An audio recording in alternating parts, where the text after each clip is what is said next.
everybody, I'm Rachel Brady. I'm a UK stay-at-home mum. I've got 2 kids.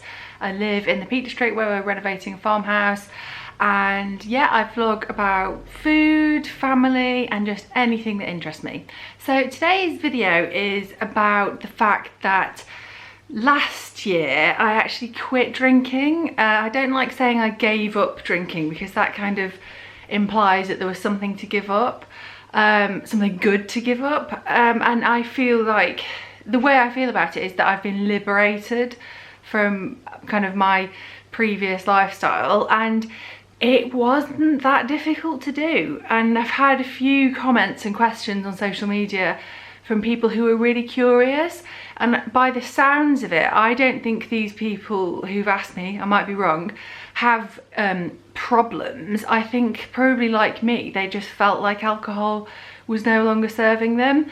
So just to give you a bit of background, I'm 38 and I probably started kind of binge drinking in that very typical kind of British way probably when I was like in my early teens. Oh, sorry mum. Yeah, so probably like 13, 14, you know, hanging around the park, nothing to do. And like so many people I know, you know, I grew up in the 90s.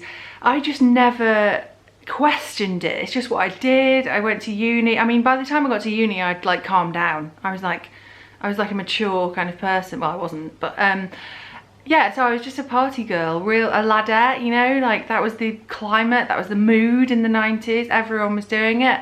And, you know, of course, not everybody drank like a fish, you know, socially.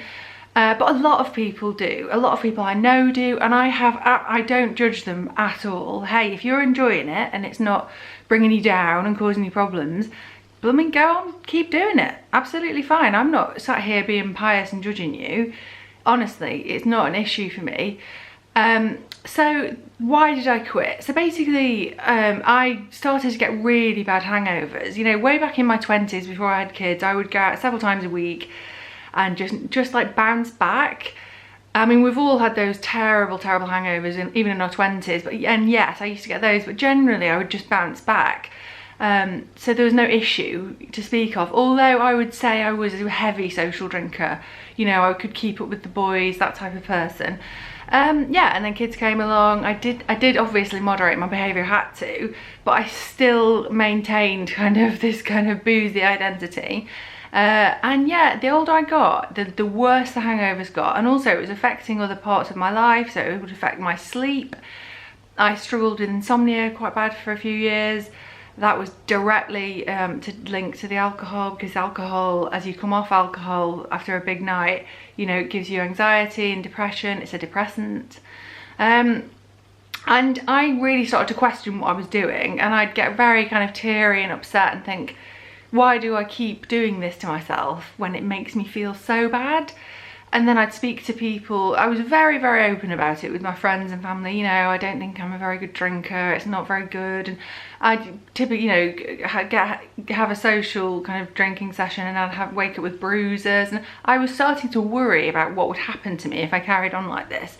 I was starting to think, you know, I'm approaching 40. I've got 2 kids.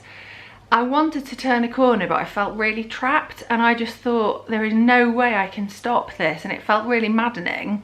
And it felt at that point like an addiction, because it was really destructive behaviour that I couldn't stop, or I felt like I couldn't stop.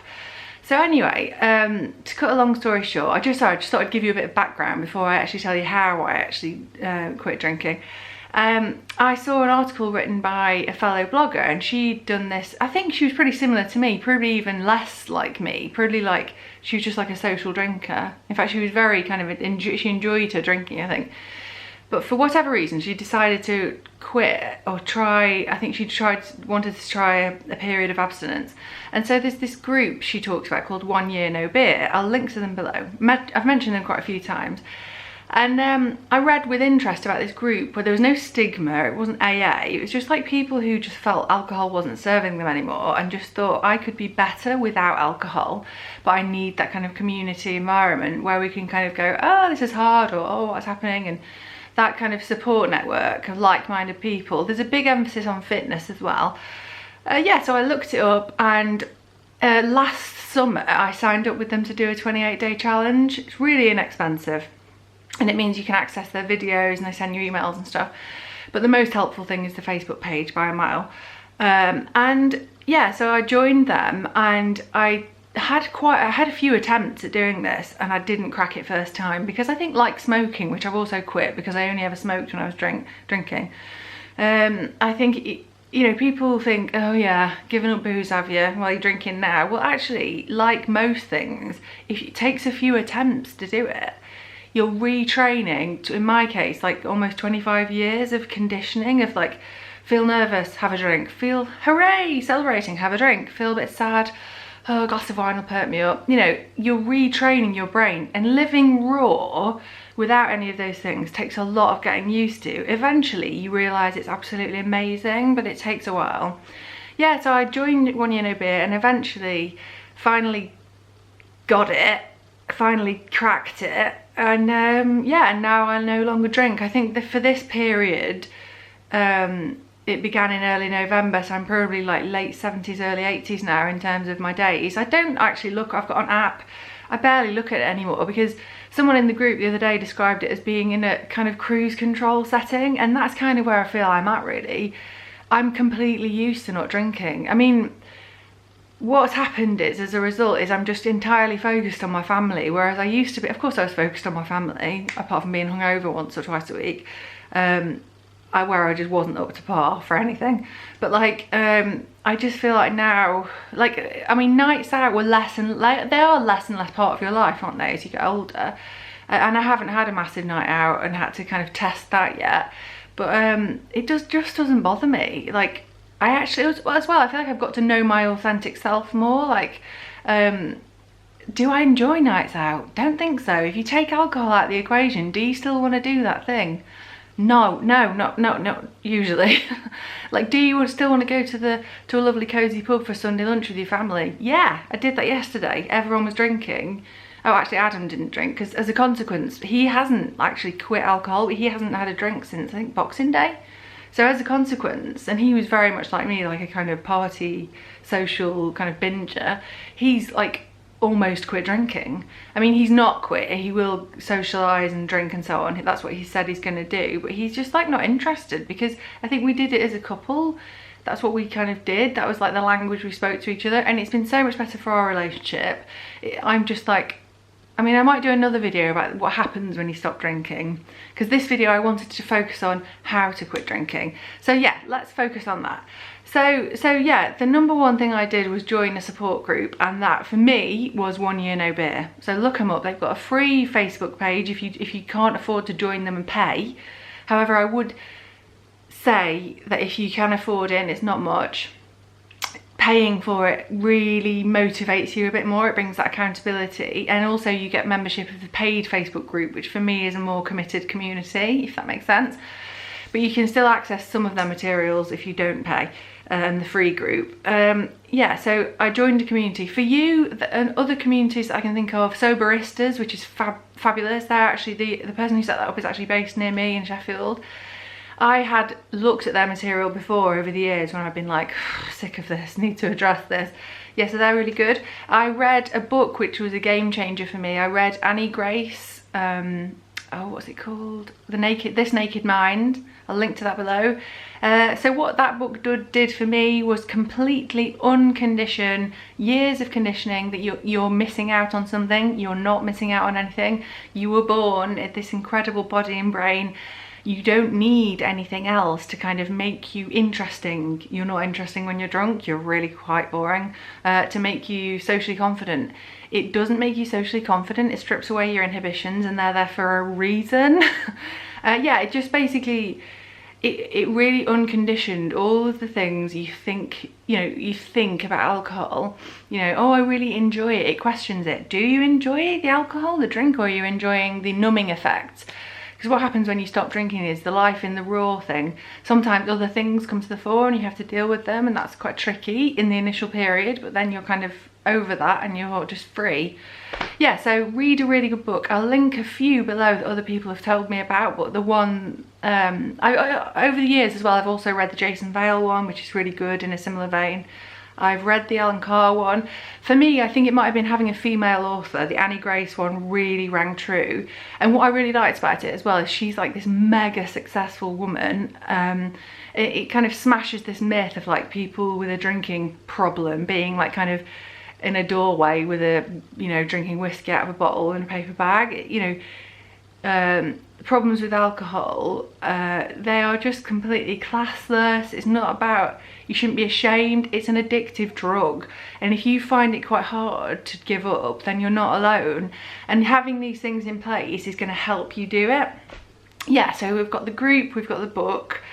The other thing I did probably before those things was just be really honest with you know, a couple of friends and probably my mum, probably to some degree, and my husband and a few people. You know, I would often say to them, yeah, I think I actually do just need to quit drinking. Like, it's just not good for me. Like, I'm an all or nothing person, and I would just be like, all or nothing.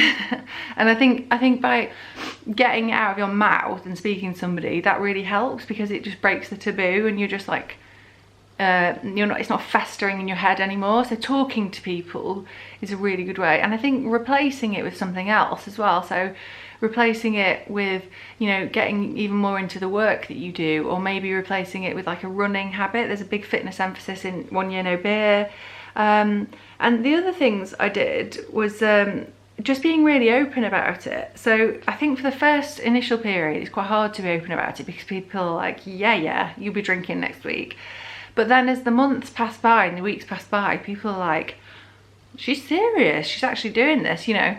And actually being open about it in maybe drip feedy type way, you know, maybe not. I've made the mistake in the past of making a massive announcement, and then when I didn't follow through on it, I felt really bad. So I think maybe just drip feeding that kind of announcement, or like just being really confident and happy about it. So the best way to positively affect other people isn't by ramming things down their throat, is by kind of just showing people that it is possible to have a really good night out and just drink like lime and soda, like just by like leading by example, I guess. Yeah, so I think they were the main things that I did to quit alcohol. Changing routines is a big one. So Friday night was very much a trigger for me, and even if I didn't kind of get my glad rags on and go out, which I very rarely did, I would definitely kind of go across to a friend's house, or like get some wine in and kind of orchestrate some kind of impromptu drinking session. And I think what we do now on a Friday night, which we used to sometimes do, we do it every Friday night, is like have a family movie night. So just replacing those old habits with new ones. And yeah, I think that's it really. So it's like joining a community, reading the books, being open to friends and family, leading by example, and kind of just like being open and proud about the fact that you're 100% sober all the time now. And the other one is changing habits, so replacing old habits with new ones. Yeah, so I hope that video has been useful. Let me know, I mean, if you're thinking about quitting alcohol, if you're just totally bored of it and over it like I was. Yeah, life on the other side of alcohol is amazing. You know, just think it. Sometimes I have a dream about like a really bad hangover, and I wake up and I'm so relieved that I don't have to go through that anymore. And it is possible. If you pretty think, oh yeah, I couldn't do that, I couldn't do it, you can, because if I could, seriously, I'm like renowned in my social circle of having like I've like got no willpower whatsoever. It's not about willpower. Forget willpower. They scientifically prove that willpower doesn't work. She covers this in a book, and Annie Grace, and it's not willpower. It's about reconditioning your brain and cracking a few difficult situations, and there are a few at the start, and then realizing you can actually do this, and it's all in the mind, and you've got everything you need to have a beautiful life without booze, because it's just poison at the end of the day. So I hope you enjoyed the video, guys. Give it a thumbs up if you did, or a thumbs down if you didn't, that's fine. Let me know what your thoughts are on what I've said. I'll leave some links below that will be hopefully helpful to you guys if you're interested in having a period off booze or quitting booze completely. Yeah, and that's all for now. Bye!